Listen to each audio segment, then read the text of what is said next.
जब से गइलू हा गौआ उदास लागता ए सोना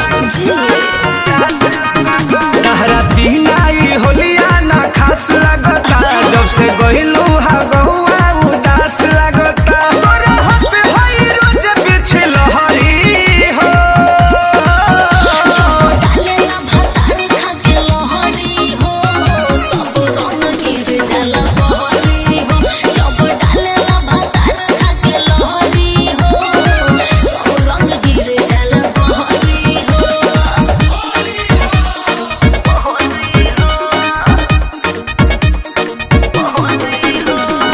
म्यूजिक बाय रविराज देवा।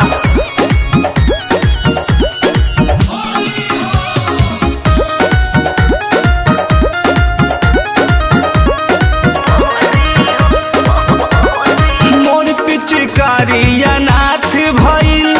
तोहरा बलम जी के साथ भइल छोड़ी के गई